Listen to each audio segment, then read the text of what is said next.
giving thanks. This is Yahira Lobos. I'm here on Facebook and YouTube simultaneously. Want to give thanks to all of my benefic guides and ancestors, to Alira Star. For those that are on Facebook, there she is. There's the Alira Star. Okay. I have all of my kachinas that are behind me. We have a wonderful incense that is, all right, hold on, lit with my sage right now. I'm super grateful. I just had the opportunity to assist my neighbors who got into a little tiff.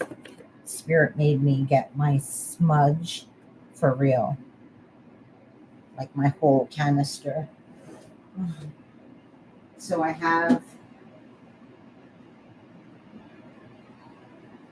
some wonderful, this is from the Cherokee Mountains.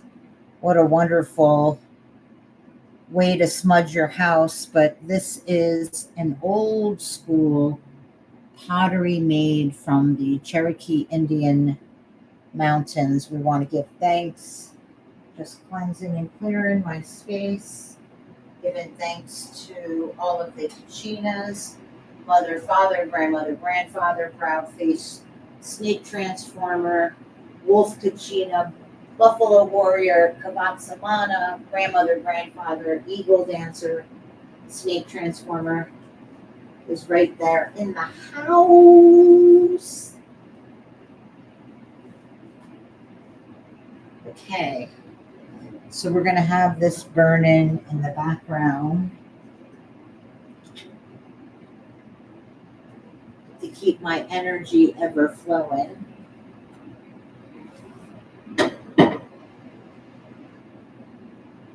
And cleansed and clear while we're doing a read-in. And let's see. I have this wonderful pink candle that I'm lighting for the summer solstice. And for the fathers, the divine masculine, we want to say thank you, we love you, we honor you.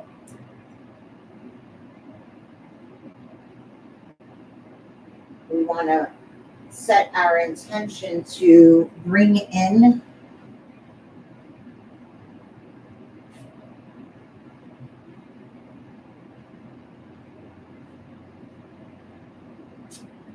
divine masculine energy. It is the divine masculine energy within us where we want to bring in love to that masculine side of each one of us. We want to bless this fire and this candle to bring in love, to feel love, give love, and send love to the divine creator, the Father, Son, from which we are all connected to, the divine masculine great creator, divine Father. Some may call in many different names based on different religions. We want to ask to bring in love so that all of the divine masculine within us and our divine fathers, all of our grandfathers, great-grandfathers, great-great-grandfathers, great-great-great-grandfathers, going all the way back of 7 generations. We want to send love to the fire that represents the South in the medicine wheel. We want to send our love to the serpent and the wolf in the South, to the color of the orange ray. We are burning sage as we do in the South. We acknowledge all the teenagers, our connection to the heart. We call in Archangel Gabriel to bless this altar, to bring in divine protection through the divine masculine, and to send our love and gratitude to our fathers, to the Father, to the Creator. Thank you for your ability to create, to go forth, to grow, to have a will, to know that I am, to be able to go forward and grow and take charge, take action, to use the mind, to be logical, to be intellectual, to be able to use the energy of protection and strength to protect all that is sacred, the divine masculine. We give thanks to that energy within all of our beings and in our family lineages. We want to acknowledge our lineages on our mother and father's side, no matter if you are a victim of abuse with them or in connection with them or not. Let's give acknowledgement for the gift of life and all of the life lessons, even through the hardships. We want to send out our love and gratitude to the divine masculine to continue to show up, to be confident, and to have the courage and the strength and the fire and the passion to take that logic and intellectual wisdom and build the foundations of a new earth. We give thanks to all of the fathers that are making money, that are being stable, that are answering all of the divine feminine's desires to co-create and build community and family. We want to give thanks to Creator Source, Divine Father, now. Aho and ahe. So that is a wonderful way of connecting right now to this wonderful energy. Hello, this is Yahira Lobos. We do have a candle now burning. Let me see something. I need to.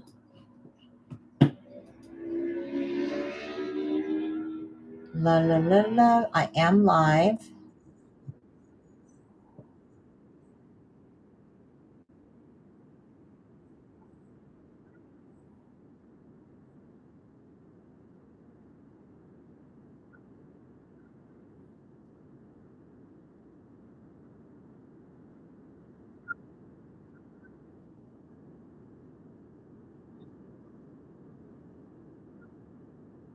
I might not be able to go live, which is okay for Facebook.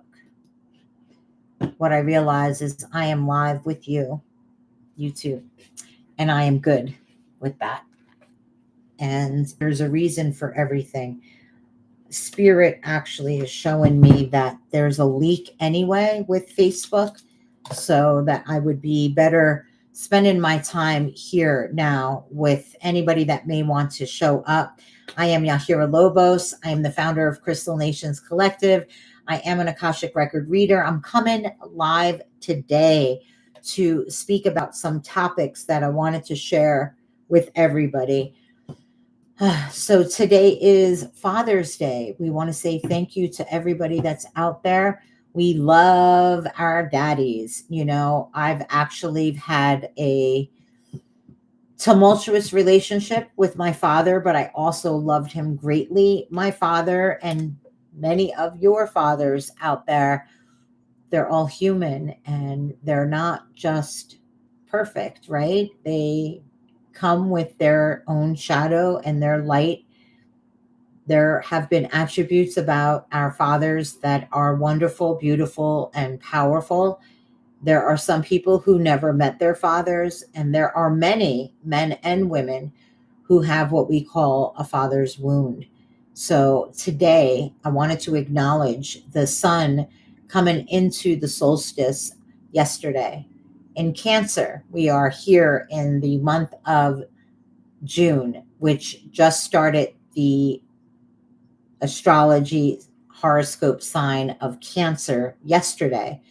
So we are now in the sun's energy of being very emotional. Cancer is a water sign. It is very sensitive. It is the sign that brings us into home and family. It is the absolute reason why I feel that a lot of us will think about security and what feels good and what is nurturing for our own central nervous system.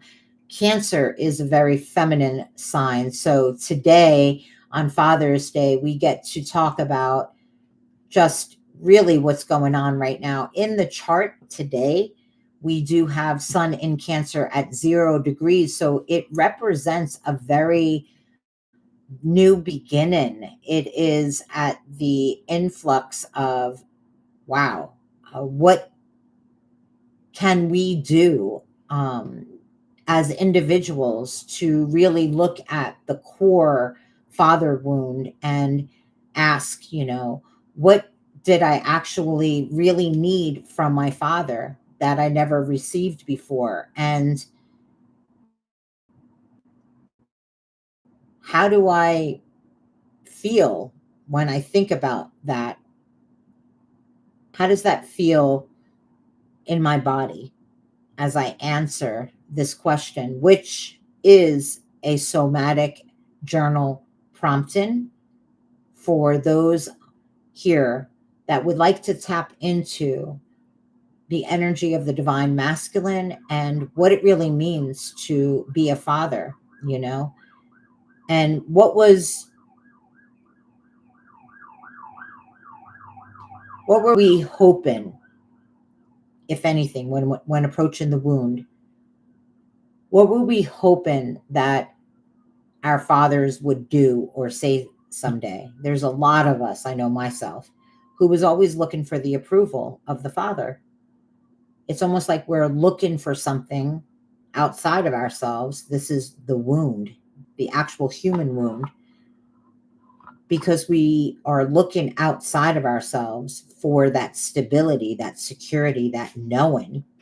And life is all about figuring that out and dealing with polarity and duality. Divine masculine and divine feminine is the perfect example of that duality, where the feminine is intuitive, the energy would be dark because it's the great mystery, the great void, the womb, right?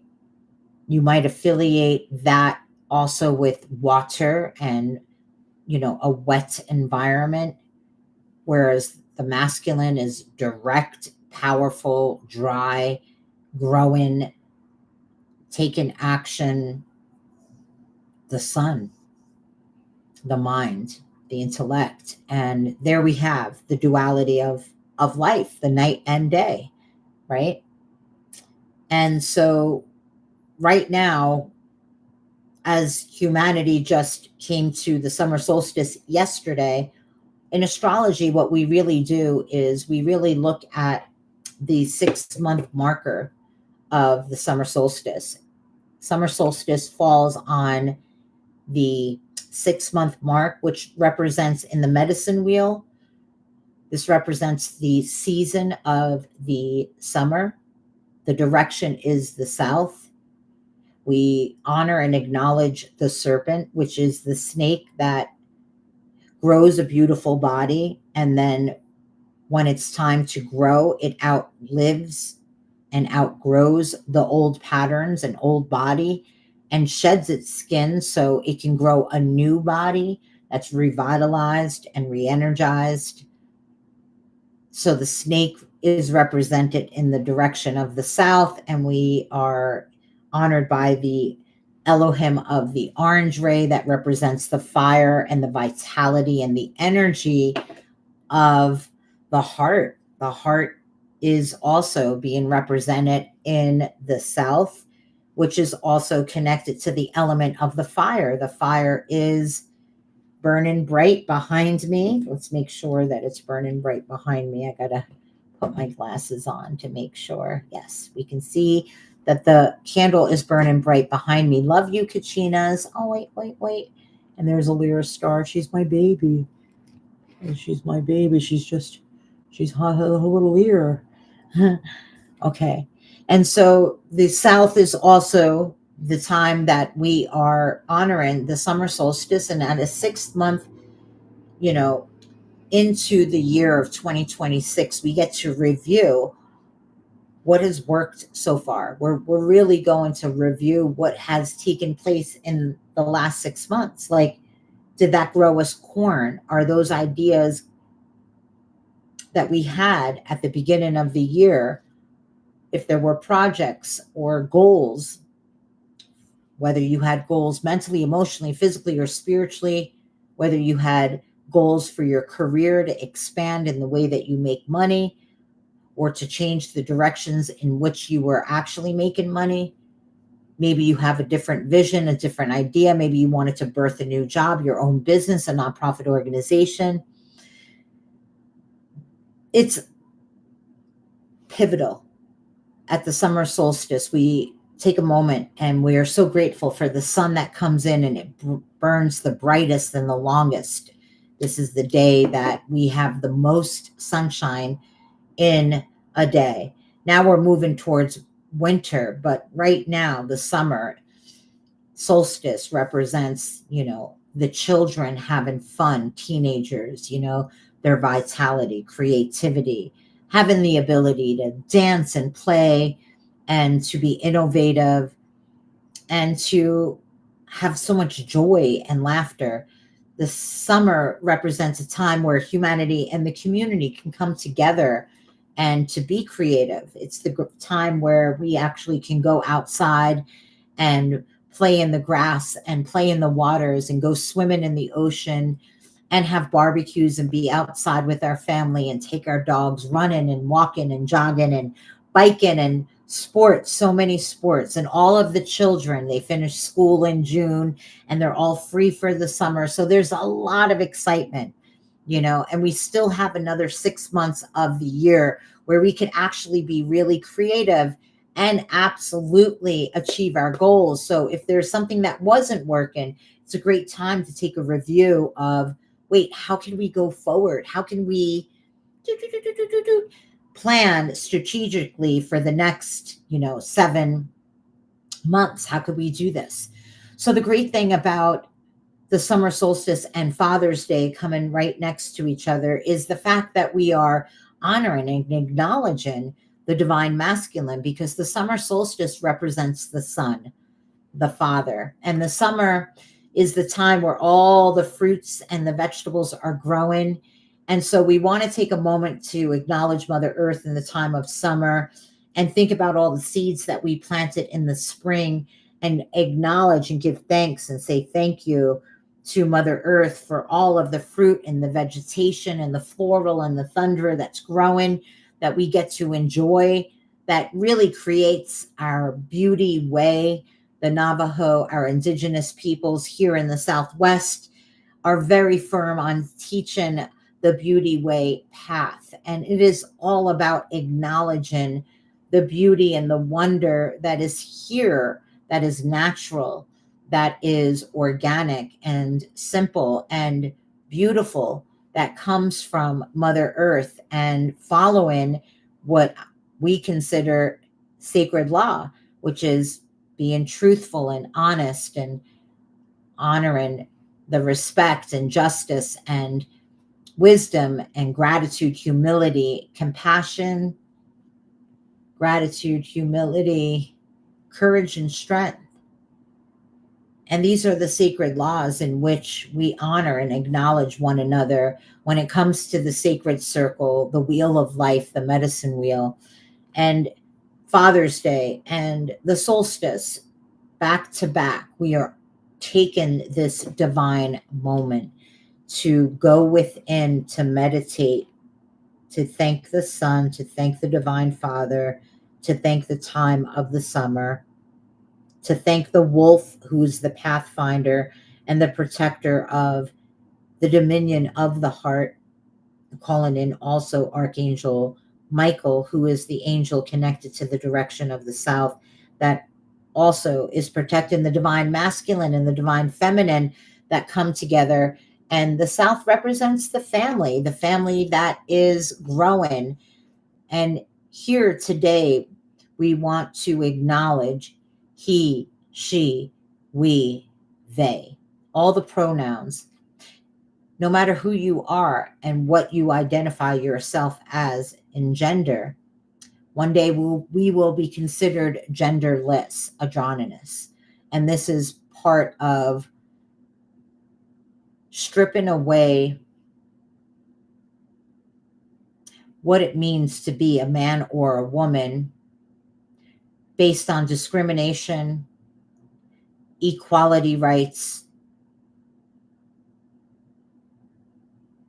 and we want justice for all of humanity that frees humanity from human suffering. And we believe that labels, whether you identify yourself as a Catholic, Jewish, Muslim, white, Black, Native American, Spanish, Jewish, or whether you acknowledge yourself as man, woman, LBGQT, transgender, he, she, or they, neurodivergent or not.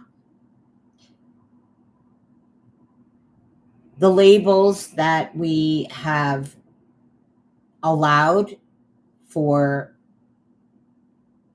hundreds of years is going to come to an end based on how humanity chooses consciously to go forward as we birth a new earth, and we are part of that paradigm.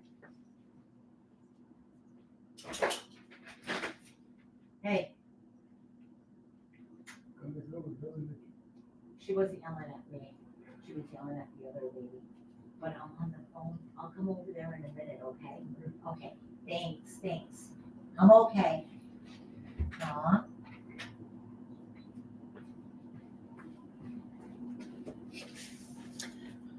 So we are now, I just wanted to answer the door. There was a scuffle with our wonderful neighbors. They got into it. And so I brought my smudge and started to sage. And he thought that one of the women was yelling at me, but she wasn't. I was just bringing peace to our people.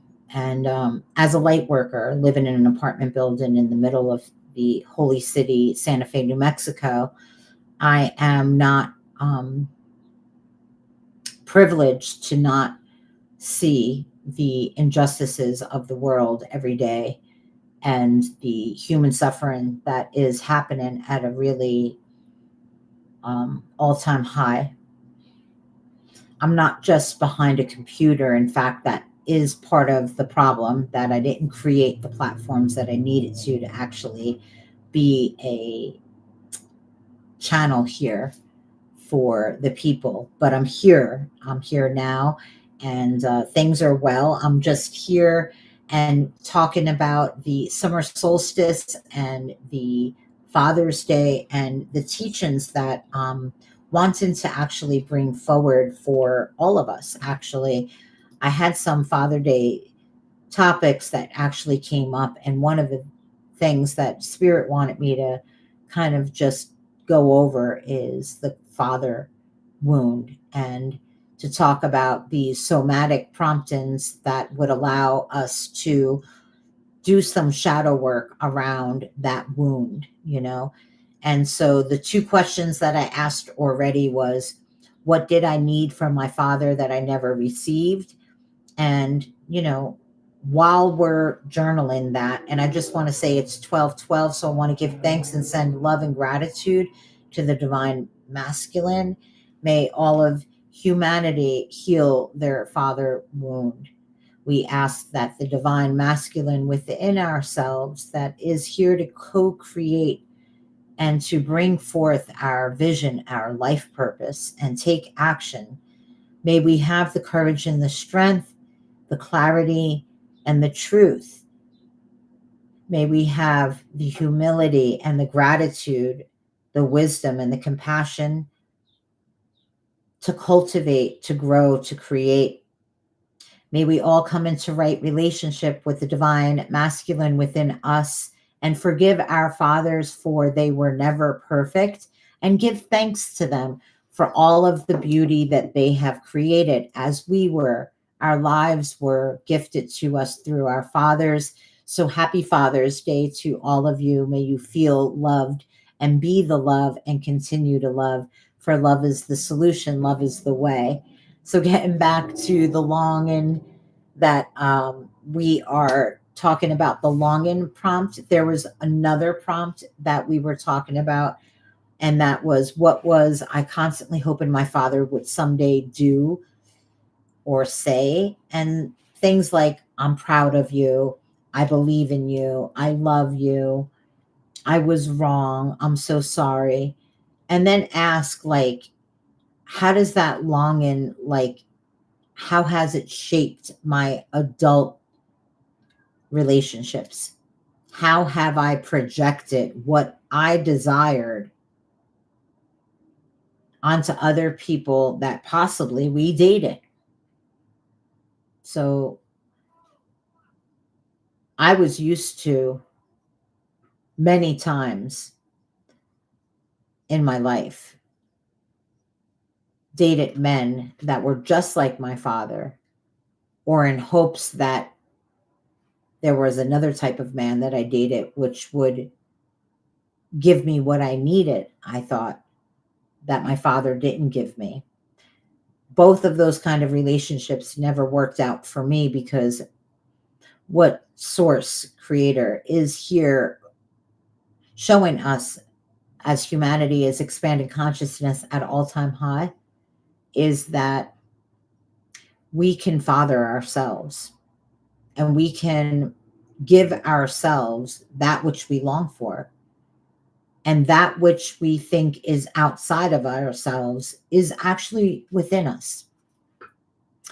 And nobody teaches us how to actually believe in ourselves, or to have a healthy mind, to have a healthy objective mind, to have healthy perspectives and belief systems, to work on self-confidence, self-worth, self-esteem, to be grounded, to be stable, to be balanced, to have clarity, to have open third eye, to be intuitive, to pay attention to what is inside of our body that we feel, what are our emotions. Can we identify what we feel? Can we express what we feel? If what we think and feel is healthy or not, how do we express it in a healthy way? How have we expressed it in an unhealthy way? What is healthy? What is unhealthy? When it comes to the divine masculine, we want to talk about these things on a deep level on such a day of Father's Day. Right yesterday, we had the summer solstice. There's another prompt we can do. This is called a somatic write-in prompt. So, how do I still seek approval from my father today? And even if you don't have your father still living, how are you still seeking approval from the masculine, whether they are toxic or healthy? What are you absolutely still seeking from your father? And honestly, it can be a very unhealthy. So think about that. It doesn't always have to show up as being healthy, but people will maybe often discover that it could be overworking, it could be perfectionism, it could be people pleasing, it could be proving themselves. I mean, that's a big one that I did. My father was challenging to me. I love you, Dad, but he could be at times very narcissistic and very selfish. And I always felt like I had to prove who I was to my father. I'm a neurodivergent survivor, and my father didn't necessarily have patience for me. Ended up having to feel like, I needed to prove myself. And I got caught up myself in people pleasing. I didn't become a perfectionist or an overworker. That to me are signs of narcissism. When you do that, that's how I think people who have this wound turn into narcissists. They end up overworking to prove that they're worthy, and they become perfectionists to try to prove that they do everything perfect, and that, you know, that they're good, that they're worthy. Um, I'm on the other spectrum of that, and that's the empaths, who may have went out of their way to, people please, prove themselves, and to choose literally unavailable partners. The last partner I just had, I spent 6 years in a relationship where I never really got any of my needs emotionally ever fulfilled. Sure, he gave me an RV to live in that he was never home at. And where was he really? He was a man that was avoidant. Every time I asked questions, we would get into a big argument, and it was a horrible, toxic, loop-in relationship that just went round and round and round. And, eventually I had to leave to look at my own shadow. And my shadow was in me still seeking my father's approval or a father. My father died in 2014. So if you have a father that's no longer here, I'm so sorry. I understand that wound. It's incredibly big. But at the same time, we have to learn how to father ourselves. There's another somatic prompting. So all you have to do is rewind this to actually get the prompting from me. I'm speaking slow enough so that you can get them. The anger prompt would be, what am I still angry about with my father? So do not bypass yourself spiritually here. That's not going to be well. So this is where you just want to be 100% honest. You're not here to protect your father's feelings or anybody who would ever read this. This letter is for you. You should write out a letter to your father of what you're still angry about. And in this journal prompting, you should just write the facts, like what happened and what should have happened instead. What are you thinking that should have happened? What are you fixated on? What is the thought in your belief in your mind about what needed to really happen? And then what was the cost to you? What did it cost you? Your anger. What has your anger caused you? For real. Sickness, disease, illness, frustration, bad habits, addictions, unhealthy relationships, unhealthy beliefs, unhealthy patterns, right? Inability to actually change, be honest with oneself. Like, what does it cost you? Then there's like a grief prompt when it comes to the father. And that is, what has my father's wounds cost me? So that's, what did your father suffer from? What addictions, what traumas, what happened in his lifetime that you know about or that you don't know about? What actually has been passed down in the lineage? Things like self-confidence being poor, the inability to feel safe, living one's life based on fears, the inability to trust other people, therefore being a control freak, losing the ability to play and be innocent and play like a child, therefore losing one's childhood innocence. That's a big one. Healthy relationships. What has it cost? What has his wounds cost you? Healthy relationships, because that's a big one too. And then ask yourself, like, can I grieve what was lost? And how does that look? Do I need a ceremony? Do I need to write a letter? Do I need closure? Do I need a conversation? Do I need to go on a retreat for self-love and care? Do I need to go and practice meditation to get some more insight on how to go through life, with accepting the grief that I felt with my father? That's a big deal. What did I inherit from my father that I no longer wish to carry is a huge one. So you can, this is huge for summer solstice. Like, some of the examples of that are avoidance, addiction, emotional suppression, criticism, self-abandonment, workaholics. And are you willing to let this pattern end with you?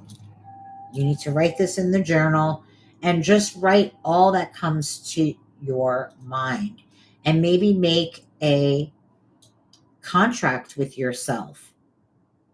If you're ready to end a pattern of avoidance, let's say, then maybe your commitment is to go into therapy and find out how to be intimate with other people and build strong relationships and be truthful and honest and supportive and compassionate and forgiving. Very, very good. And so we want to also look at the gift prompt, because this is one that I love, because it's not just about the wounds, it's about healing. So, what strengths did I inherit from my father?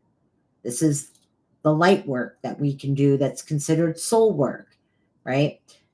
What strengths did I inherit from my father? And this could be examples like perseverance, humor, creativity, intelligence, ethic, resilience. And which gifts did I choose to keep, and which gifts am I strengthening, and what am I grateful for? And maybe you might want to write a letter to your father about how you're so grateful for these gifts. And maybe there's certain memories that come to mind about how he taught you certain things pertaining to his gifts. And maybe you want to write out a great detailed letter about your deep gratitude for these gifts. Then there's an inner child prompt. This is, if my younger self could speak directly to my father right now, what would my younger self then say to my father? No censoring, no editing, just let the inner child speak here, okay? Just write a letter, and if you could tell your father anything and everything, or even ask a question, that's really powerful. Ask a powerful question. And then there's one more that I have that is called the compassion prompt. And this is like, what pain might my father have carried that I might have never fully understood? And this is not to excuse your father, but this is to understand. And this is because many fathers were raised by wounded fathers, and you might want to give some meaning to why your father was the way that he was. When I did this work with my father, I realized that my father grew up with a raging alcoholic father. My dad didn't scream at us nonstop and get fall down drunk. My dad was an alcoholic, but he was a happy drunk. And over the weekend, he would wait until he worked all week. And then his fun was separate and away from his children and controlled. Yes, I wouldn't say it was the healthiest, but he was able to take a very horrid addiction and chop that 50% in half. Not only that, I would say my father did 75% chopped the alcoholism out of his life, and was still a third of an alcoholic, because my father became a 9 to 5 tool and die maker for a big airplane company. He spent like 40 years, trusted employee. My father had great friends and a great strong family. He had work ethics. He was professional.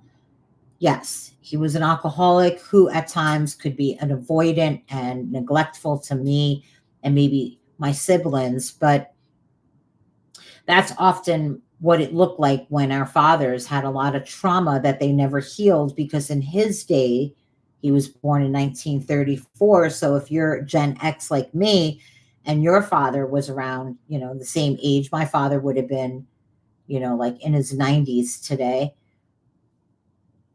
right? Yeah, my dad would have been 90, and he didn't have the privilege to go to therapy and to heal and to become sober.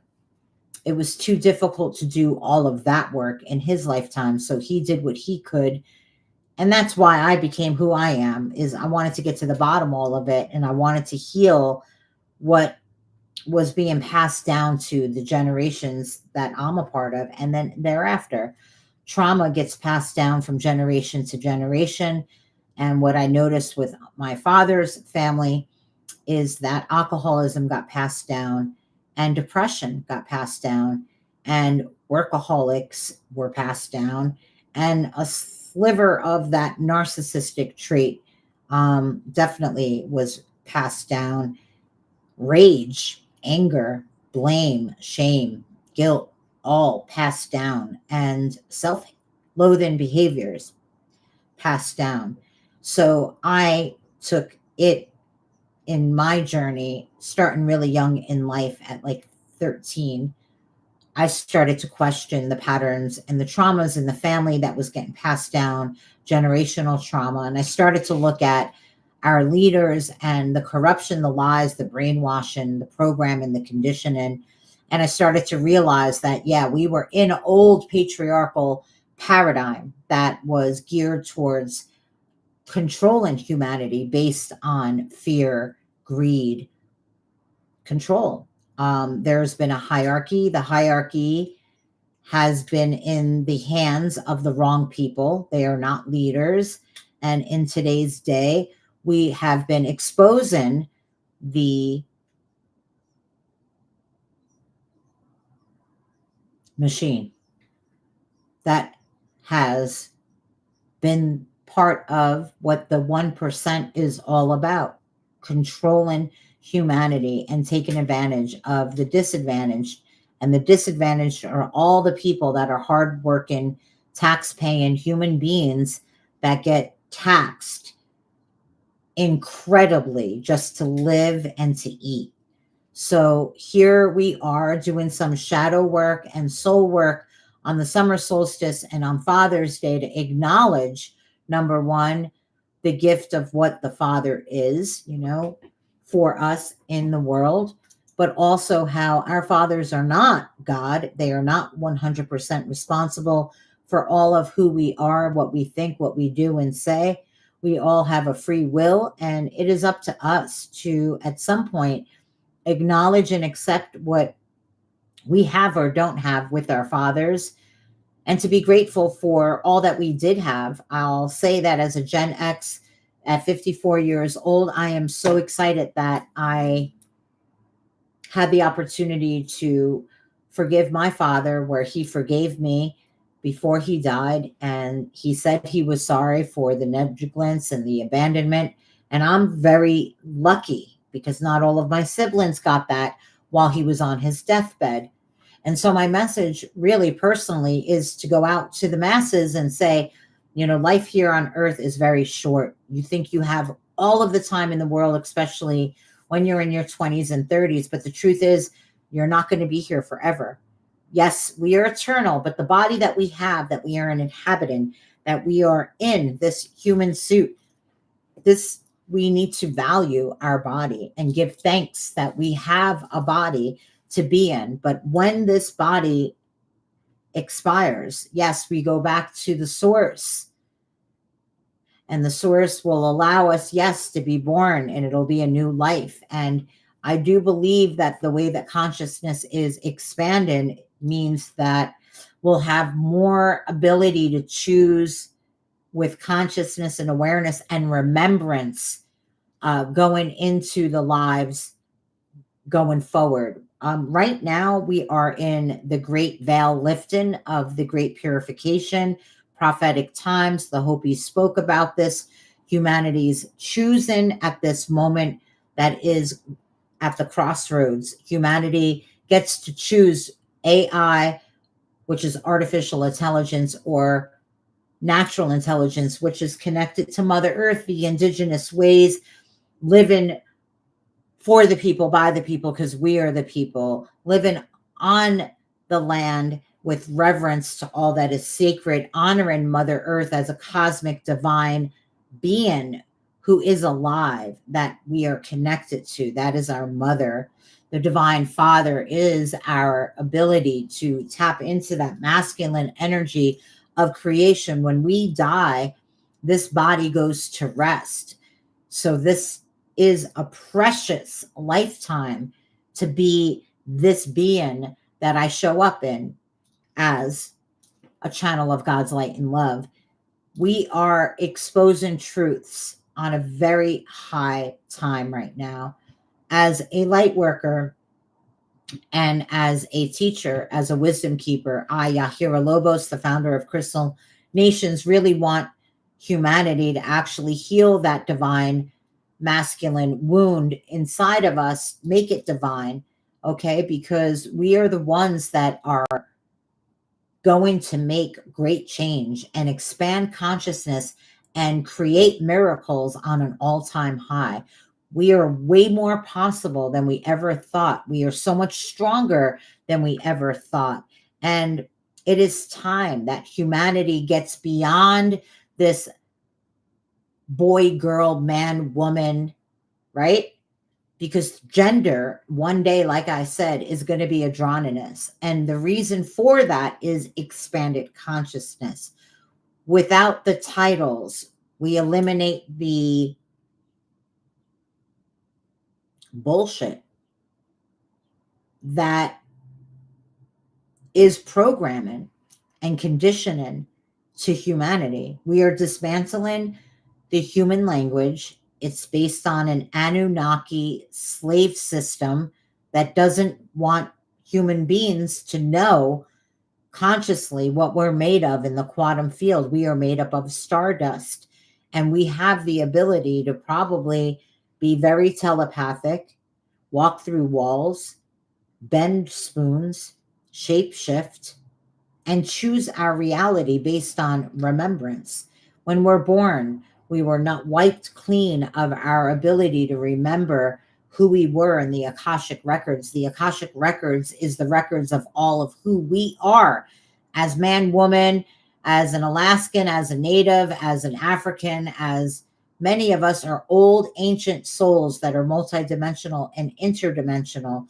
And there are new souls that are here on earth. What we're doing right now is fighting for consciousness, which is the most valuable source here on earth. And also our heart, our ability to love and feel and express and create, to co-create. So the divine masculine matters because the divine masculine energy, or let's just say the man's parts, the man's penis, in which he ejaculates and creates through his semen life here on earth. This biological aspect of being human in the divine masculine matters. And as a co-creator, if you take on being a man and want to be honored and called he, and identify as being a man, it's important that when you're co-creating with the divine feminine, that is a woman, and creating life here on earth, as in having children going forward, it's going to be important that we realize we are responsible for the children up to a certain age. And based on whether they have disabilities or not, we're going to be able to determine what is healthy and what is not. You're not 100% responsible for their life, but you are responsible for shaping their futures to be in the best possible outcome. There will be some challenges because no human parent has it all. Therefore, there will be some shortcomings, challenges, and downfalls of every human soul that has a parent. They will fall short of something that you either desire or need. As we look into the shadow work and do the soul work, we can become more responsible as an adult. When you become an adult, when do you consider yourself an adult is what matters, not when other people consider you to be an adult. When do you find yourself becoming an adult where you can actually co-create, get a job, and become a part of society, a part of community, and create a foundation, get an apartment and house, create financial stability, really grow your confidence within, and that fire and that ability, that passion to come into co-creation with another, to have a family and to build, to have a life, to enjoy, to laugh, to have fun. So these things are all what really matters when we're going forward and we're creating a new earth. We want to take care of the men here on earth. We want to acknowledge the men that have walked of the 7 generations before us, and to the 7 generations that are here now, and to the 7 generations that will come from the future. We want to acknowledge the men that will be showing up as men, that want to be acknowledged as he, that take on the role of being the father. We also want every human soul to know that those that take on this role, give thanks, be grateful. To those that have grown up with abuse and neglect and abandonment, that is something that you karmically chose in this lifetime, and you're not a victim of it, so stop. Since you chose to be in this world with those circumstances that were outside of your control because you were a child, that is what God gave you. That is what you chose when you came into this world. Some of you may argue and say, no, I didn't choose that. Yes, you did. Energetically, we all did. We sat at the round table with our guides, with our higher self, with Creator Source. And before we were born, we chose our parents. This is something that you can learn in family constellations. And I definitely have it. Let me see. I have an internet. Yes. There's a couple of different things that we can actually look to that would assist us in actually dealing with these family core trauma wounds, whether it was the divine masculine or feminine, mother or father. But the family constellations was created by Bert Hellinger. And the simple explanation for what it really is just that it explores how unresolved family dynamics and generational patterns may unconsciously influence the current relationships and the behaviors that are actually running in your family. The participants often discovered inherited beliefs, loyalty patterns, family roles, and generational trauma. And family constellations is widely used in coaching, spiritual, and therapeutic communities, but it's not considered an evidence-based psychotherapy in the same way that EMDR is. Family constellations invites us to examine what may have been passed down through the generations and to consciously choose what continues and what ends with us. There's a few modalities that really helped me. The first one is my favorite, the one that I'm still practicing right now. This is eye movement desensitization and reprocessing. And this was actually created by a woman named Francine, but her last name was Shapiro. And this was actually created in the 1980s. So EMDR is a trauma therapy that helps the brain process difficult memories so that they no longer carry that charge, that emotional trigger that we get. Like when you're going to a party and you're having a conversation and all of a sudden somebody says something and you're like super fucking charged. That's for us. I mean, I got triggered by a lot of people because I'm a victim of, sexual abuse, emotional abuse, domestic abuse, and I'm neurodivergent. And I people pleased my whole life, and I wore a lot of masks, and I didn't really know how to take care of myself. And I was an addict most of my life until 13 years ago. I'm a survivor of alcohol and drugs for 13 years, and I am a trauma-informed specialist, and I'm certified in 9 different modalities. I'm an Akashic record reader and the founder of Crystal Nations Collective.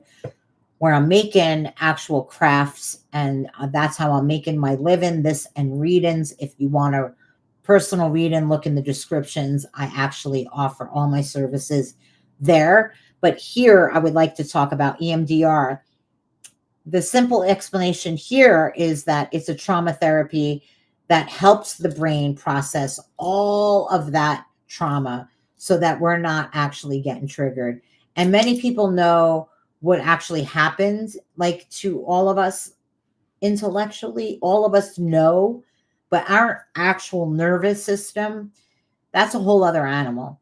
And it might be still reacting in the physical to people, to the triggers. And this is why we would use EMDR, because it uses bilateral stimulation and eye movements, tapping, or sounds that alternate right and left brain while revisiting these like memories, where the therapist is creating a safe environment and we're tapping using the sound, we're reprogramming, we're rewiring.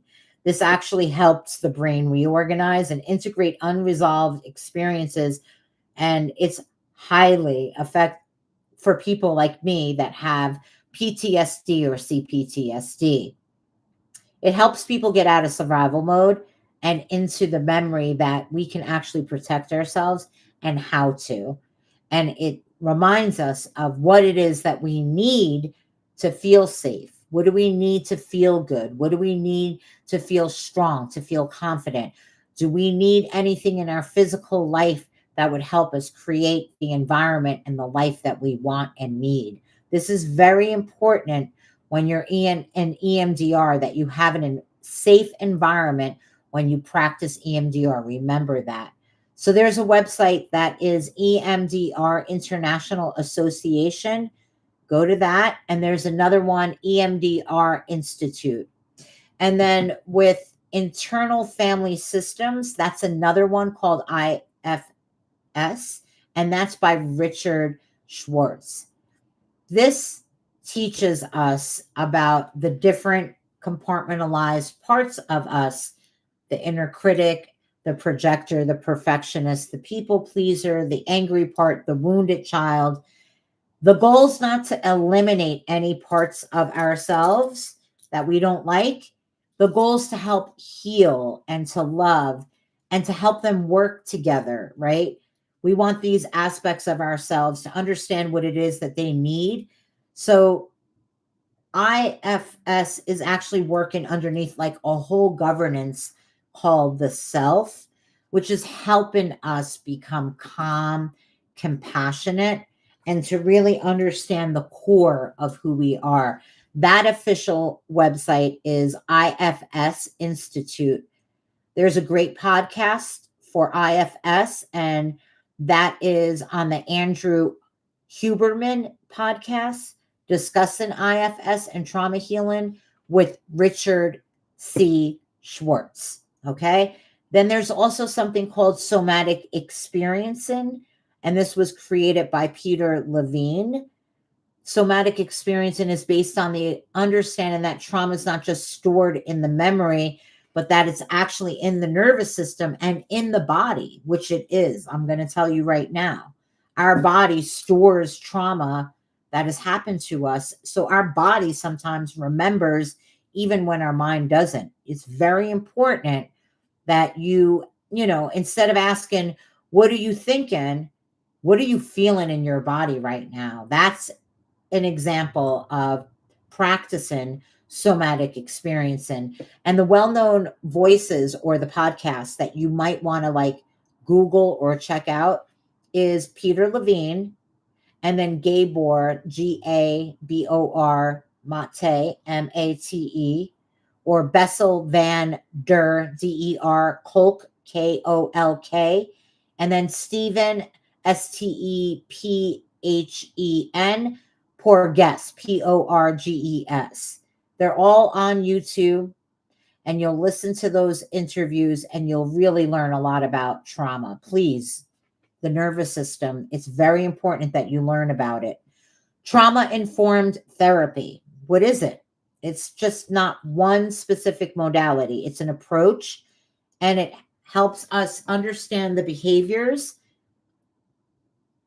and the experiences that cause actual character flaws. So instead of asking, "What's wrong with you?" a trauma informed therapist might ask, "What happened to you?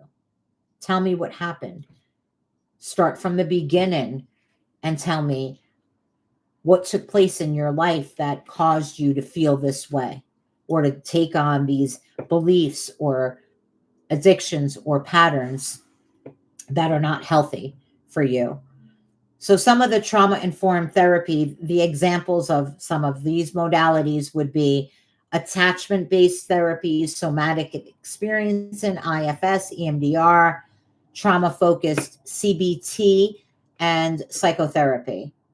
And the core principles for this type of therapy is to practice becoming safe in your body, in your emotions, in your environment, to be able to trust yourself, your higher self, your others, to have relationships, to be able to know that you have choices and to be able to navigate between those differences and know what the differences are and make the best healthy choice for you. The core principle is also about how to collaborate, how to communicate with other people. What is your line of communication? Is it nonviolent? Is it compassionate? Is it proactive? And the core principle for these modalities absolutely is to inspire, to empower the people to step back into their personal power, to take their life back, to know what it feels like and be safe to be in your body, to use your mind, to trust your ability to create the safety that you need, but to also create on the flip side of the negative, to how to create the life that you want and how to have healthy relationships where you are receiving love, life, and purpose. Yes. Attachment therapy is originally originated by John Bowlby, and he's later expanded by Mary Ainsworth, Ainsworth. And that's just helping people understand how their relationships formed in the beginning of life. So if you were really attached to your mother, codependent, or they were abusive, narcissistic, were you the empath? What was the attachment? I am worthy of love was the secure attachment style. The anxious was please don't leave me. The avoidant is I don't need anyone. Disorganized is I want love, but I'm afraid of it. And how you might explain it. Many of us are trying to have adult relationships with the nervous system that learns survival in childhood, and that doesn't really work. So when you learn about attachment therapy, you can understand how are you showing up in relationship with other people. Do you have a style? And what is it? Is it healthy? Is it not healthy? How can you expand? How can you grow? How can you work on yourself? How can you eliminate the disconnection and separation that you feel from your true higher self, to the source of all that there is, to Mother Earth, and to other people? Some of the well-known specialists for actual attachment therapies is Sue Johnson. She is amazing. Go check her out. And then there's also Diane Poole, Poole Heller, Heller, and then Stan Tacken. Those guys are amaze balls. Go check them out. And then we talked about what family constellation was. So whether we use EMDR or IFS or somatic experiencing or attachment therapy or family constellation, journaling, prayer, medicine wheels, talking circles, the goal is to ultimately, guys, to come into consciousness of the patterns that were inherited and to decide and to choose how do you want to show up in relationship with other people, and how is this generationally healing happening in your life, and what could you create that would be healing for your children and you. There are actual games like Monopoly for people. And I didn't ask and do some research on that. Maybe I want to do that right quick right now. Are there family games like Monopoly that are beautifully wonderful for healing when the family comes together, let's say around holiday? Name a couple of them that help people ask questions and to answer, and that would give them insight and wisdom on to family constellations. Yes, and IFS and you know all of that. Let's see what they say. I do use ChatGPT at times to ask some questions, and I'll see what they answer and see if it resonates. As a channel, I know how to use AI consciously, but I don't use it always and forever.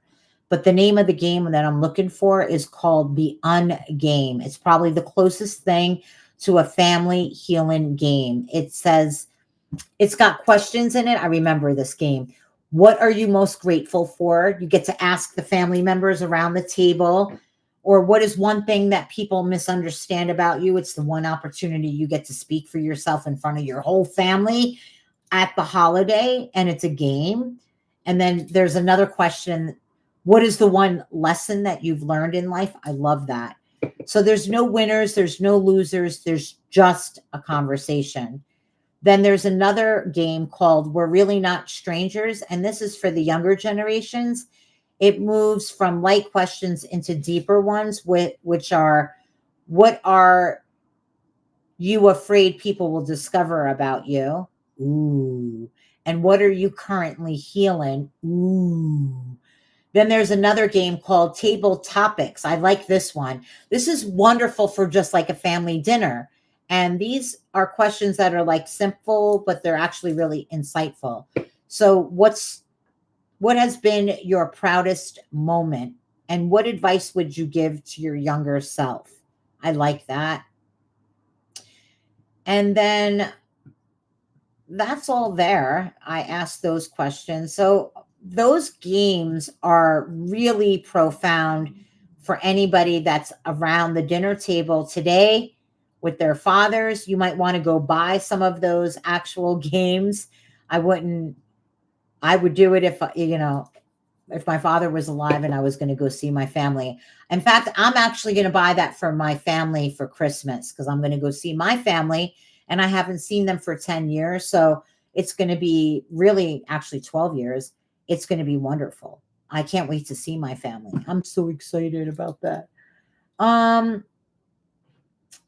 just love that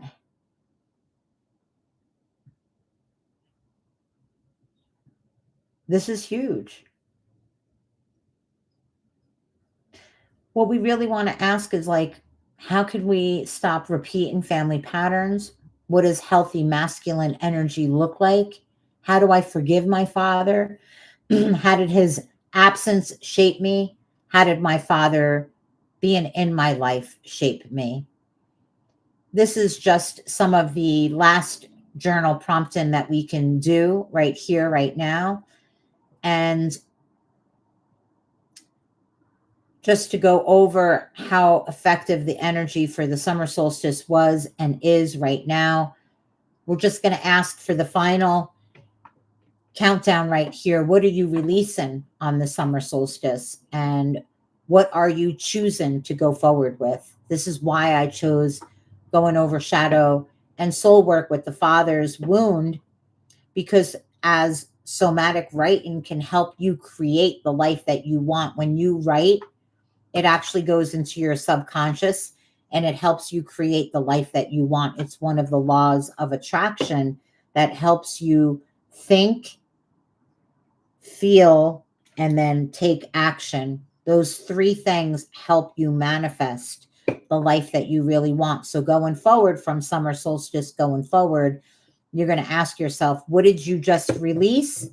Some of us just released as Chiron just shifted the wounded healer from Aries, a fire sign, into Taurus. Now it's going to be, it went from a masculine, it's now going into is in the feminine. So we're soon going to be approaching some of the deeper wounds with the earth, with Chiron, and the mother wound. Huge. So we really are taking responsibility for ourselves at the summer solstice because it's the 6-month mark and we're honoring all of our benefic guides of the South. We want to give thanks to the fire and to all of our benefic guides of the South. We love you. We thank you. We honor you and we respect you. We ask right now that we send out a prayer for all fathers to be strong, to have confidence, to be loved, to have a strong mind, body, heart, and soul, to protect the women, children, and all that is sacred in their community, in their lineages, in their family, and in their work. May they all align with the divine feminine within their body, mind, heart, and soul. May they honor and respect Mother Earth and the divine feminine, the mothers, their children, their sisters, their aunts, their girlfriends, their best friends that are women, all of the women that are caretakers and workers, healers and teachers, artists, musicians, innovators, builders, architects, solutionists, doctors, shamans, creatrix. Thank you for all of your ability to come into creativity, to show us how to nurture and love ourselves. Thank you to the divine masculine that will learn to nurture his self back to natural optimum wellness and being. We ask all of our benefic guides of the north, east, west, south, above, below, within. May all of you connect to your higher self, to your lineages. I connect to my father, Albert Richard DiGiorgio, Ermaso DiGiorgio, and Manuel Saldivar. I want to give thanks to the lineages on both my Italian and the Mexican native indigenous roots. Thank you.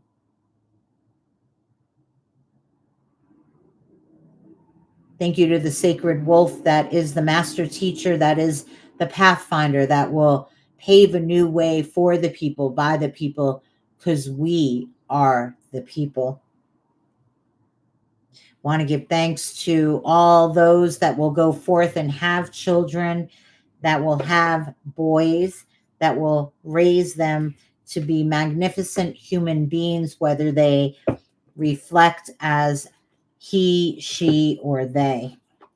I want to ask the Star Codes Astro Oracle here if it will love to bring, oh my goodness. And by the way, I'm just now looking. I'm estranged from my dad, and my mom just left town to visit my sister and then my other sister, and no one told me. This goes out to KK Law. First of all, I just want to acknowledge anybody who has lost their parents and feels like they're the lone wolf out there. I bring up the wolf as the wolf represents the South. And, you know, I'm sorry I didn't see this when you posted it. And I'm just going to speak into this right now.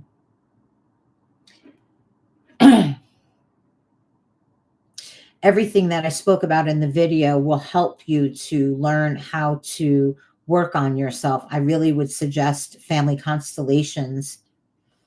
I was estranged from my father, and then I worked really hard at going back and doing my best to mend. I happen to have been the only child that was at my father's deathbed when he was dying. He had his own karmic debt to pay, and he found himself mighty alone, and it was horrible the way he went out. But I got to witness that, and I also got to receive some closure with him because I forgave him when I eventually realized that IFS, when we look at the patterns of how we came into relationship, what is your pattern of relationship with men and women now based on being estranged? If you were also adopted out there, if you were abused, or if you were neglected or abandoned, some of you may not even ever have met your mother or father. The guy that I chose to last date was an avoidant, and he was avoidant because he never met his father. Can you imagine that father wound?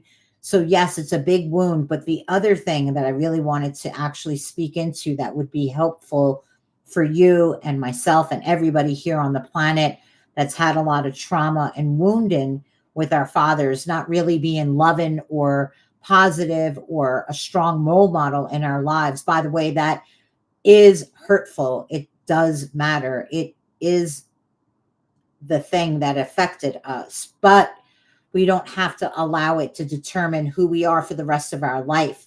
We don't have to be a victim of somebody else's pain passed on to us. We don't have to become the fucking thing that we don't want to be. And the way that we do our shadow work and the way that we do our soul work around the mother and the father wound is we ask the bigger questions as to what happened to them so that we can better understand.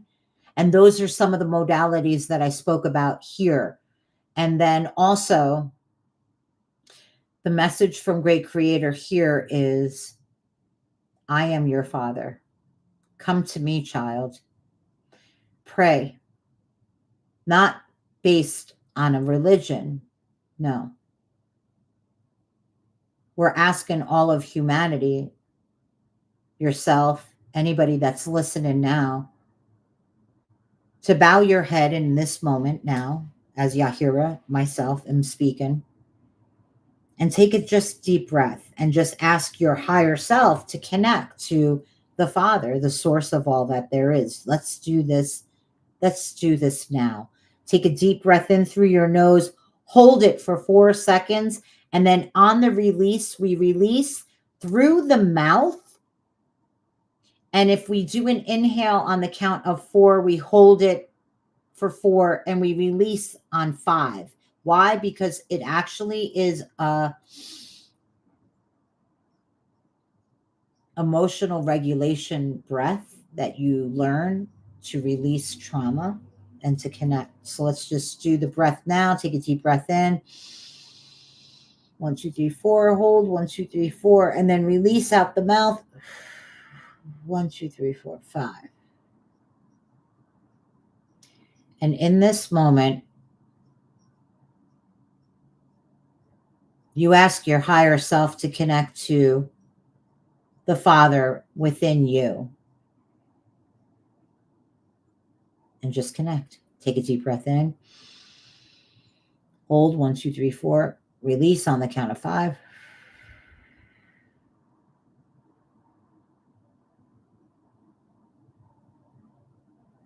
And say to yourself now, I am ready to take responsibility for this life that I have. I'm so grateful that I was born. Thank you to the Divine Father, to the Divine Sun that grows all of our fruit and vegetables here in the summer. For the sun helps us grow all things and bring light and day. It brings in life. And now that I'm here on earth, I want to acknowledge that ability, that soul connection of the I am that I am, and take this deep breath and connect to that Father now within you, your soul connecting to the soul of the divine. Take a deep breath in. 1, 2, 3, 4. Hold. 1, 2, 3, 4, 5.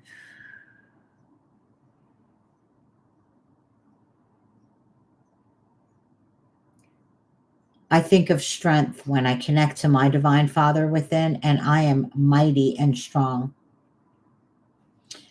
My father didn't really hold my hand most of my life. I was estranged from him for most of it. I fought my own way. But then I got humbled and I went back to New York and I asked, my higher self what I needed in order to be fucking normal in the rest of my life. And the spirit guided me to be there for my father when nobody else was. And boy, oh boy, was that the right choice. I connected to my higher self. Connect to your higher self. What is your higher self telling you? Because that's what I did.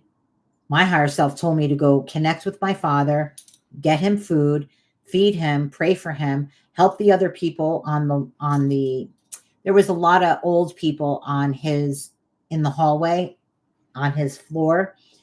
And whenever my dad was sleeping, you can often see me feeding the people. My dad didn't know this about me, that I have been angelic on this earth. And the way that I healed my divine masculine within was I became of service, and I provided safety and healing and abundance to others around me, taking care of them like as if I was God and everybody else mattered. For a long time, I didn't matter. This is when my father witnessed me. One day he awoken from his dementia and saw that I was given to the other people on the floor and feeding them and talking to them and cleaning, wiping their mouth and shifting their bodies in their wheelchairs. I mean, when I would show up and my dad would knock out, all of these beings would be calling out for me to help them. And I didn't feel that there was anything else to do in that old age home but to be of service. And I doted on everybody, right? And then, eventually I dated a toxic man and I realized my patterning was very unhealthy and I had to get out of an unhealthy relationship. My God, I spent 6 years in a relationship. I almost got married. And 2 years ago, Spirit said, you're not healthy and you can't be the founder of Constellations Collective and do readings if you're not healthy. And if you're not in a healthy relationship with a man, who are you to give guidance to others? Ooh, girl, father, I hear you. I hear you. So I left the man and trusted great creator. Again, I listened to my higher self. When I listened to my higher self and I went to cater to my father, I got an apology, I got closure, and I got to be free because my father said, don't stay here by my bed and watch me die. That's ridiculous. You'll end up doing drugs again, and I don't want you to fall. I got sober when my dad was dying, and I finally showed my father, that I was worthy. And my father was in dementia, so one day he had a window that helped him open up, and I'm so fucking lucky, guys. Like, this miracle happened for me. I needed it to. God intervened. And my father told me all of the truth I ever needed to, apologized, and then basically told me I had to pack it up and leave New York. My father died 6 months later. I love him so much, Dad. Albert Richards DeGiorgio, I love you so fucking much. He comes to me as a blue jay and a dove. So before he died, I told him, you better fucking visit me, motherfucker, as a blue jay or as a dove. And you better give me dreams and I better know that you're watching me. So whenever I have great moments where I wish my mom and dad were witnessing me, I get these visitations. Like today, a butterfly bumped into my nose. And that was my daddy. Wow. Butterfly hit me in the head today. Wow, my daddy's a butterfly. He's a butterfly now. And that helps me a lot. We can have conversations with our daddies and mommies when they cross over. And before they die, you can ask them, how do you want to visit me? How do you want to show up? How do you want to communicate with me? So I hope that's helpful to you. I hope that you get led to therapy, to somatic therapy, to writing your dad a letter about what you would really want to say, maybe actually sending it out, if not doing a fire purification ceremony. The other thing is when it comes to family, we can never change who they are, but we can get therapy. And when we love ourselves and we understand why our family members are the way that they are, we no longer have to hold on to the anger and to the horror of what it feels like when, you don't feel loved by your father or family, or you feel misunderstood. And, we all just want to be loved, everybody. We just all want love. Life is really simple. The Hopi, they speak about what life is going to be like now on the prophecy rock. They talk about the split where humanity is going to choose to live more away from spirit separate from God, and those that will live simply off the land, planting their seeds for the new generations where they grow their food organically, where life is simple. There's a lot of plastic on the planet. We have chemical trails and pipelines, and the paradigm is still patriarchal. If the 1% is mainly male, we are still having to dissolve this old patriarchal paradigm.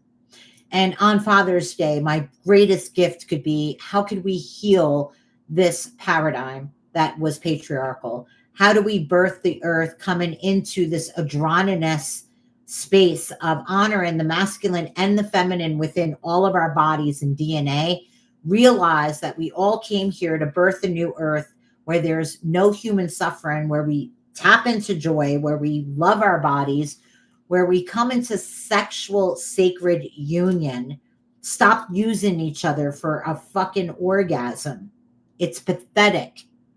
And women, do not give your sexual energy to men that are narcissistic, that are sociopaths, that don't give a fuck about you.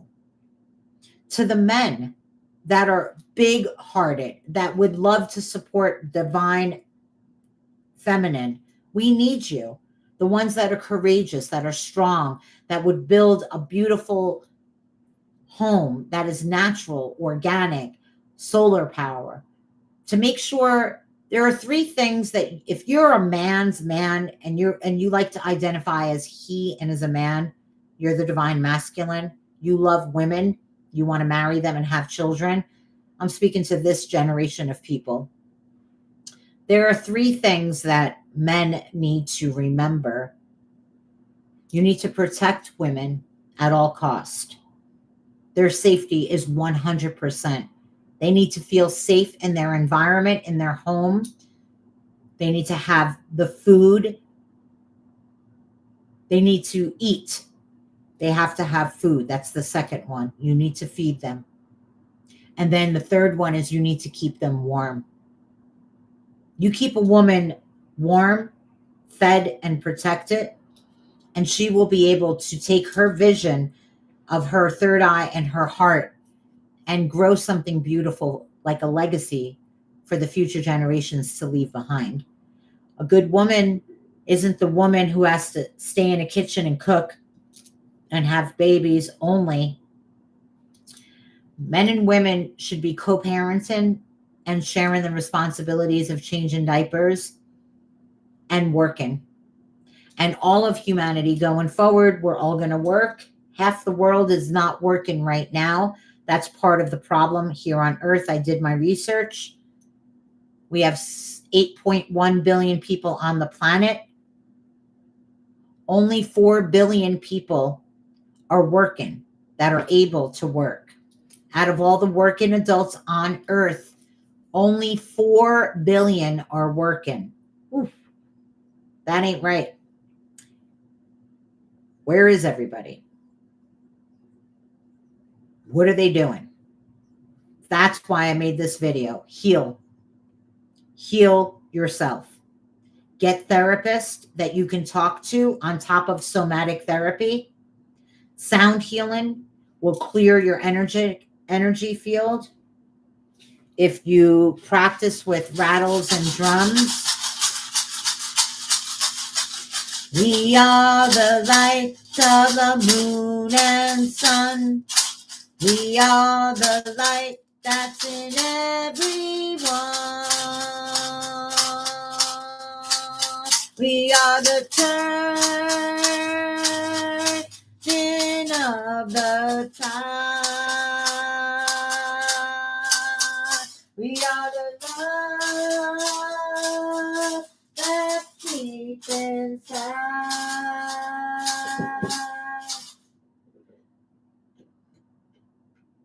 We are the light of the moon and sun. Oh my goodness. Uh-oh. We're doing something. The kachinas are moving. Oh my goodness. Kavatamana. What are you doing? Allah. And then Father, all right, come on. He wanted to come. We are the light that's in everyone. We are the turning of the tide.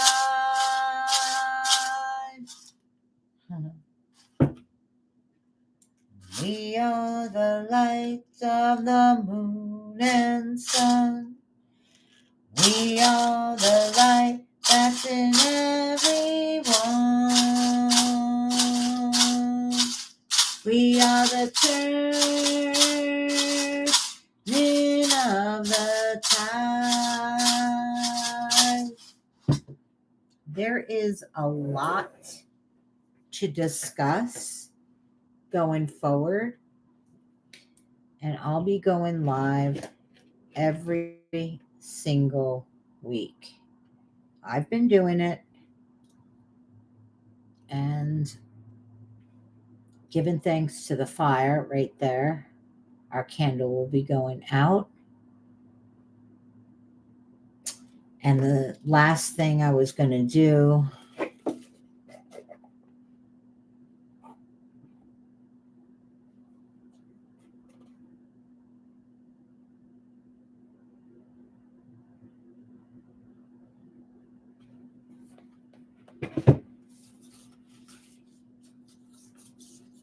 this is from the Star Codes Oracle, powerful Oracle.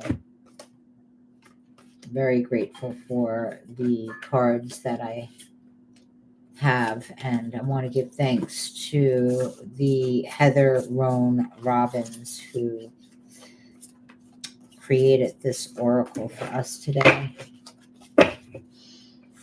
What messages do we have for the conscious collective today? Great creator of all that there is, we call in all of our benefic guides of the north, east, west, south, above, below, within.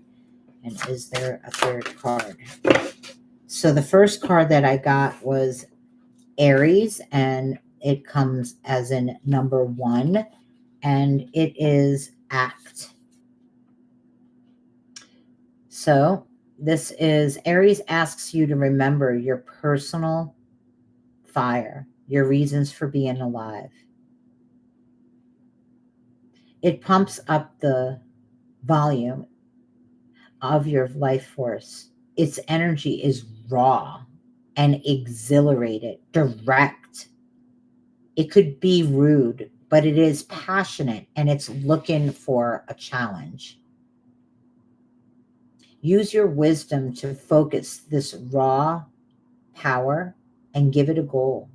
Aries is the cardinal fire sign whose fresh, brash enthusiasm is symbolized by a headstrong ram. It rules the head and it imbues initiation, new beginnings, spontaneity, rebellion, and rebirth.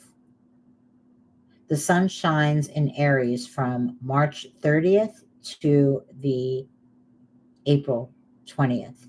March 20th to April 20th. The action is begin. Move into new territory is the message. Cut to the chase and be a hero. Feel the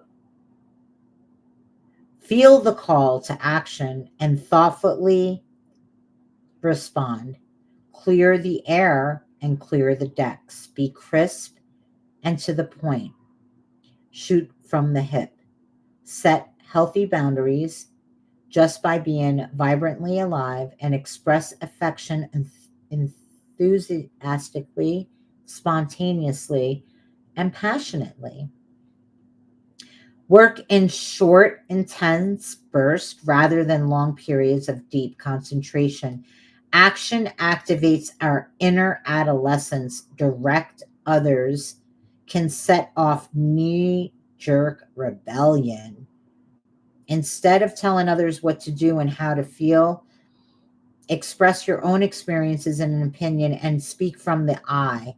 Set a challenge and let others find their own answers. Make sure all sides are felt and heard. If a person feels torn between meeting their own needs and another's, they'll take care of their own needs first. So don't set this up as an either or situation. Aries energy bolts over quickly. If a situation threatens to erupt in conflict, get out, take a break, and come back later. Challenge. Accidents increase when you are in a hurry, so slow down. The flammable temperament can spark inspiration or it can spark a conflagration. Proceed with caution. The gift here is Aries marks the beginning of spring in the northern hemisphere after a long dark winter, and the dead landscape comes alive. There's going to be more life force. Trust the divine direction and summon the courage to begin whatever that project is that you need to begin. Do it, start it, go, be fearless, take direct action. Be careful to express yourself coming from where you come from. Be a leader, but make sure other people determine who they are. Don't have to tell other people what to do. You can either inspire people to create a complete, beautiful, successful project, or you could be too much aggression, and it could be controlling and it could actually blow up in your face. So be really careful. The other message that I got was the trine sextile card, which is number 52. It's like number 7 if you connect them together, but here we go. La la la la la. This is about a pattern. The trine and the sextile planets promote collaboration by backing one another up, by cheering another one on, and adding strength and value to their roles. A trine is formed by two planets 1/3 of the way around the circle from each other, 120 degrees apart, and a sextile is half that, 60 degrees apart. Trine planets operate from the same element, fire, earth, water, or air, and they speak that language. Sextile planets relate from the same polarity, but in different modalities, cardinal, fixed, or mutable. They operate like supportive, non competitive best buddies. Action. Lean into what is easy and comfortable and use that comfort to renew, grow, and expand. Look for people who have compatible and complementary ideas and skills to yours. Work with your allies. Gently expand your world through compatible people, collaboration skills, and through doing what you love. Look for a person who holds a mirror and piece of the project that you're holding and bring them in. Find those who work with you and approve of you and invest in those people.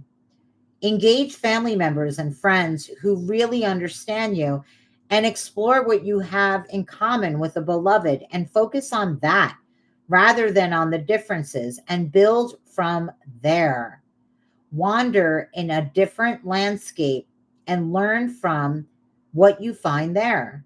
Play your favorite music, play a new instrument. Bring your attention to where the energy is actually flowing, where the support can be focused on, where the enthusiasm can grow and exist. This will help everything that you're doing grow organically. So when life is hard, a dinner with friends where you can laugh and relax and let down your hair can be really great medicine to help you actually grow and flow into the next thing. It could be like a solve or a balm to talk out whatever problems that you have with somebody who really understands you. When somebody really understands you and they don't judge you and they care about you and they're just listening, they could be really, really, really helpful. The challenge of this card of the eighth of the trine sextile is the path of least resistance could be delightful and limited. So don't get stuck in a comfortable rut. That's really important. And then the gift here is lift one another up and grow. The comfort of compatible aspects can help us build up the resources needed to do the hard work and face the tough stuff. I love that. Support. We need support. Take action with that project that you're doing, that you're thinking of. Speak up, express yourself, take action, go for that career, go for whatever it is that you're wanting to build and co-create. Act. And just know that there's a symbiosis that is happening here. So just go with whatever is really supporting you and let go of what's not. Pay attention to what you're paying attention to and realize that whatever you're paying attention to is what you're feeding, what you're giving money to, right? So you want to focus on, even though there might be shadow aspects of yourself and what you're dealing with, the way that you want to wake up and go about your day is how can you focus to bring the solutions? How can you focus and think about all the things that are working, and how can you utilize that to make what you need happen? Okay. And the last card that I got was number 46. And this card is all about the eighth house. That's money, baby. Death, taxes, and your money. Ow! If your chart were a village map, then the eighth house would actually be the corner of the red light district next to a mortuary and a savings and a loan bank. So the action here is access the power dynamics between you and other people around important resources like sex, money, and inheritance. And notice if a relative or a boss withholds money until you behave, or if a lover is withholding sex until you meet some need, just to get clear on your own mind. If anyone is pulling strings and trying to heal dysfunctional dynamics with clear and healthy boundaries, seduce honestly. Not all strange sexual dynamics or unusual financial arrangements are a problem. And if you understand your being peculiar and don't feel coerced or controlled by them, they are just part of who you are. So in financial investors and advisors, consultants, ministers, lovers, intuitives, brain trust,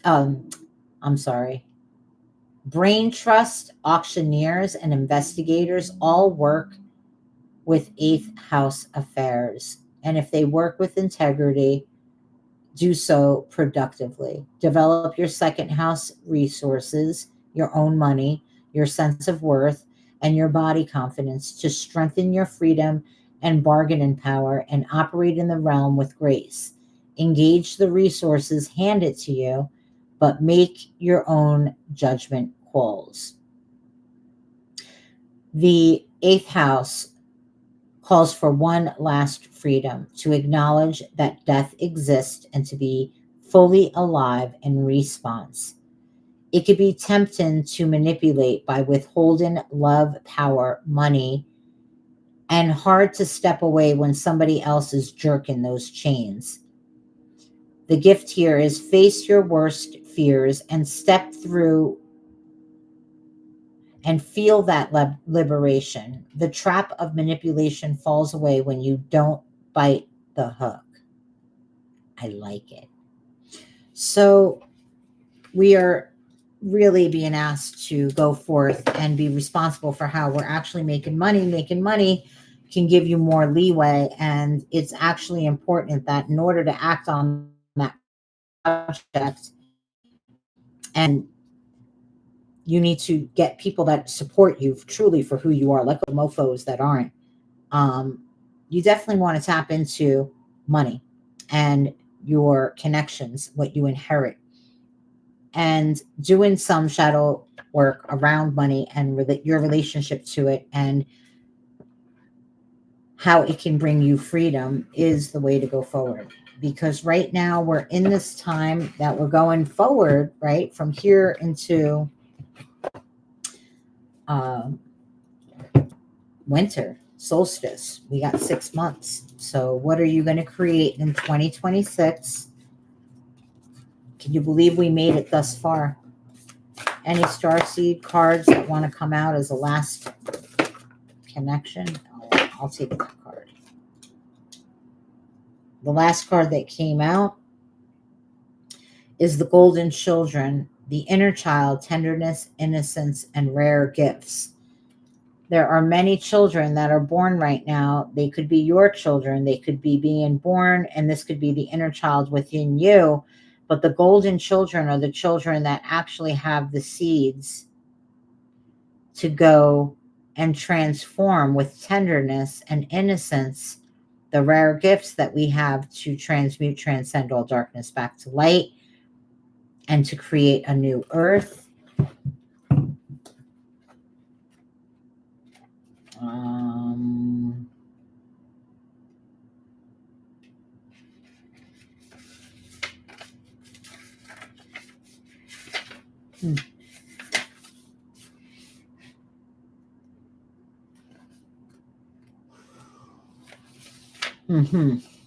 There it goes. How can you treat yourself or others more tenderly?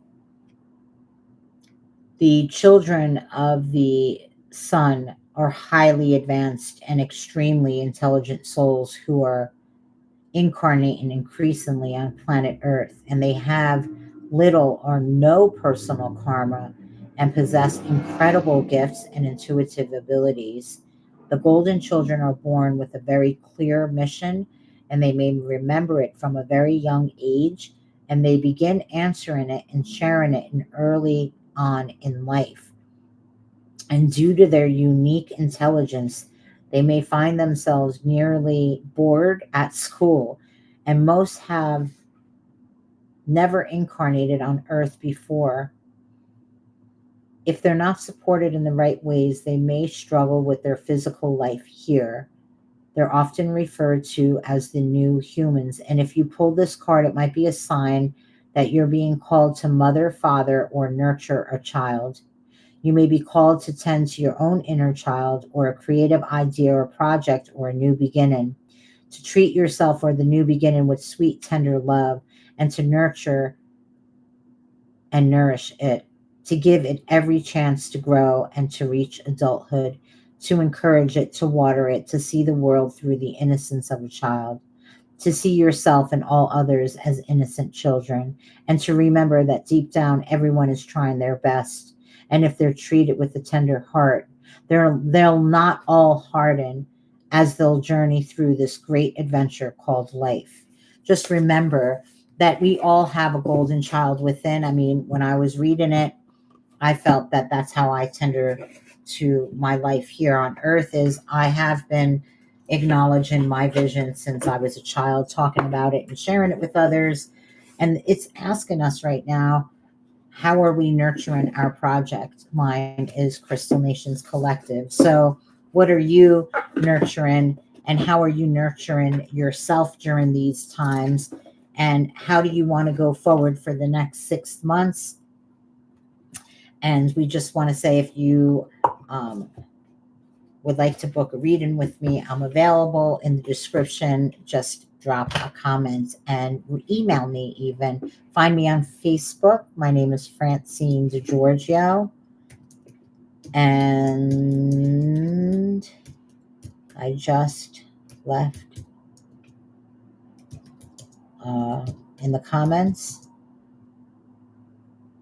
Email me at yahiralobos@gmail.com, and Instagram, which I got to start doing it again. It's been a while since I posted, but I have posted a lot, is 777 Crystal Nation 777. Peace, everybody. Much love to everybody. And I'm hoping that you all have a wonderful evening. We want to give thanks to all of the Kachinas, all of our benefit guides of the Northeast, West, South, above, below, within. Thank you, thank you, thank you to the fire that now went out. We are so grateful. Thank you. Aho and ahe. Oh, my Wolfie just woo. Did you see her? She's so cute. Wow. Meow.